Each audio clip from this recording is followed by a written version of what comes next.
Because as a young guy, I had a dream that someday I would build the finest organization in professional sports. And I had a lot of thoughts on how I would do it. I had the inspiration of two great organizations when I was growing up. The Yankees, to me, personified the size of the players, power, the home run, and intimidation and fear. The Dodgers, under Branch Rickey, were totally different in my mind. They represented speed, they represented development of players, a way of playing the game, the Dodger way of playing the game. And I always thought that someone intelligent could take all the qualities, the great qualities of both. If there's anything we've ever done that I'm particularly proud of, I would have to say that the perpetuation of the greatness of the Raiders, to take a professional football team and give it a distinct characteristic that's different from all others. The greatness of the Raiders. Some may scoff, but what other pro sports team is instantly identified with a song like this one? The autumn wind is a pirate, blustering in from sea. With a rollicking song he sweeps along, swaggering boisterously. His face is weather-beaten. He wears a hooded sash with a silver hat about his head and a bristling black mustache. He growls as he storms the country, a villain big and bold, and the trees all shake and quiver and quake as he robs them of their gold. The autumn wind is a raider, pillaging just for fun. He'll knock you round and upside down and laugh when he's conquered and won. What other team had more slogans than an ad agency? Commitment to excellence. There's a commitment to excellence. The greatest players. We could get the greatest coaches. The great games we've played in. The flame that would burn brightest here is the will to win. Is the will to win. Is the will to win. Your commitment to excellence and your will to win will endure forever. With ideals that would become permanent Raider beliefs. I had had the advantage to be with Sid Gilman in San Diego, but I had certain philosophies of my own that had to become part of whatever I was to do. And that was, number one, what I call the vertical game. We were going to stretch the field vertically. When we came out of the huddle, we weren't looking for first downs. We didn't want to move the chains. We wanted touchdowns. We wanted the big play, the quick strike.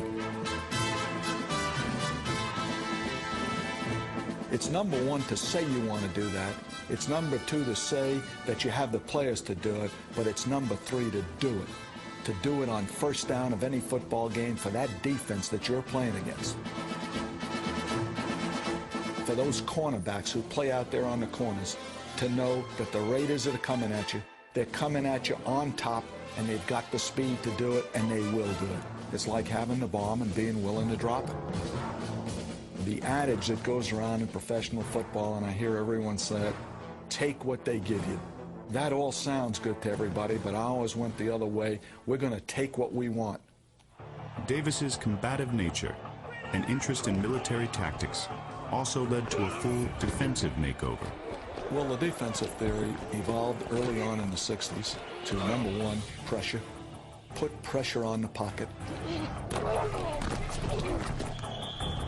We do believe that this is a game, psychologically, of intimidation and of fear. I don't mean cowardly fear, but fear.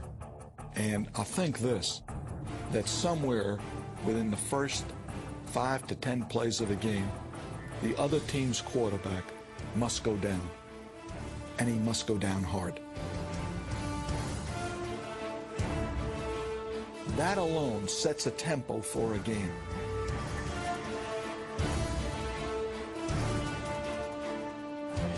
And diversification of defense and the utilization of your corners in a bump and run principle. We used to call it the press. We got the idea from John Wooden when he had his great zone press with his great basketball teams, where they picked you up as soon as you took the ball out and they pressured you. This is 1974. Pittsburgh started Joe Gilliam in the game, and we beat him something like 17-0. After the game, Terry Bradshaw came in the locker room and said to me, "Can you get me out of here? Can you trade for me?" And I said to him, "Listen, I love you. I got enough problems. I got Stabler, I got Blanda, I still had LaMonica. And I can't get you, but let me put in a good word for you." Chuck Noll had been a close friend, and probably one of the dumbest things I've ever done, said to him, "Why the hell don't you play Bradshaw and stop playing Gilliam? Bradshaw can win for you." He put Bradshaw back in the lineup. They beat us in the championship game in '74. They beat us in the championship game in '75. And we had our hands full with the Steelers from then on. Because good me raised his hand and suggested that they ought to start Bradshaw. Davis believed in giving players a fresh start in an era when few franchises offered second chances. In the old days, usually when you got let go, that was it. They used you up and moved you on, except if Al wanted to take you. We may take a player in who doesn't have good social habits or has been a failure somewhere else, but it's predicated on bringing them into an environment that can inspire in them the will to do great. And they have done great. Strange group of players, Kurt. I think the Oakland Raiders, more than anybody else, have what you'd call a really conglomeration of misfits, because these guys came from everywhere. Somehow they put it together. Awful lot of credit's got to go to John Madden and I guess Al Davis too. The Oakland Raiders were magnificent on that football field today, and to the people and the community in Oakland, we're proud to represent you and we intend to hold it. Thank you. He's someone who helped me build this organization into the greatness that it was. We were like kids. We had our dreams. He had a big ego. I had a big ego, but we were smart enough to know that we wanted the same thing. There was no one between Al and I. And so anything that I wanted, I didn't have to go to any general manager or anyone. There was just the two of us. Boy, we are going to play a football game tonight, boys. It's going to be a great night tonight. If you run out of energy or get tired, look at me. I got too much.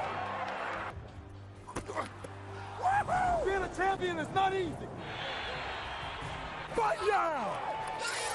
Be quiet. Tonight is the night we ride. Through the camouflage hummer with brothers inside. Here we come. When that whistle blows, we unleash hell today.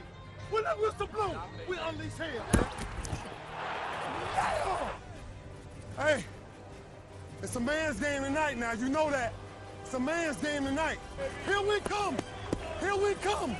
It's a man's game now.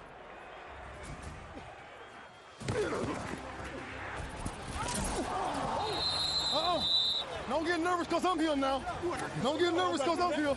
It's going to be a football game tonight now. No doubt. It's going to be a football game. Here. Okay. I done been here before. All right, let's go, baby. Oh, y'all thought y'all was getting out of here easy. Oh, no. Get off the field. Get off the field. They cannot move the ball on us. You can't hurt this.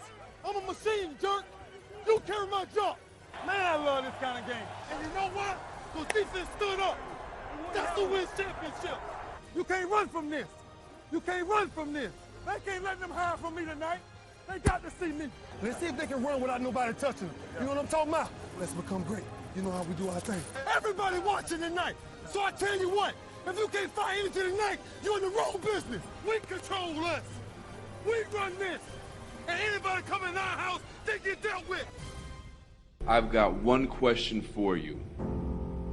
If you could have your goal right now, would you take it? Would you even be able to handle it? Think about it. Really envision, visualize, think it through. What is it that you want? Are you ready for it? Have you become the person worthy of it? Could you handle it? If you could have your goal right now, would you take it? See, that's a tough question. It should be easy. The answer should be yes, I'll take it right now. Give it to me. But that's the problem. It can't be given. You've got to go out there and take it like it's yours, like you own it. But are you ready for it? Have you worked for it? Have you put the time and the energy? Have you become a person that's qualified for it? Of course, it all starts in the mind, truly believing that you deserve it, truly believing that you are capable of having it. But it takes work. Have you put the work in? Every day are you working towards it? If you could have your goal right now, would you take it? How does the achievement of your goal affect you, affect your family, affect the ones around you? Would you take it? Could you handle it? Are you prepared for it? Are you prepared for all the change it's going to bring? Because when we want more out of life, we get more of everything. We get more money, we get more impact, more influence. We also get more problems, more criticisms, more conflict, more controversy. People doubting you, people telling you you're not ready, people saying that you're not the person to be doing this kind of work, people saying that you're not the real deal. There comes doubt with that. And of course, doubt within yourself and doubt from other people who are very close to you. Are you ready for that? Because it's coming. Have you built the relationships that can help you get through the storm? Do you have the systems in place, the personal, the business, the emotional systems in place to help you see yourself through the storm? Because most of the time when you're going after what you want, most people will not be able to relate to you because they're not doing that. Most people are going for what's right there in front of them. Most people are playing it safe. Most people aren't chasing anything down.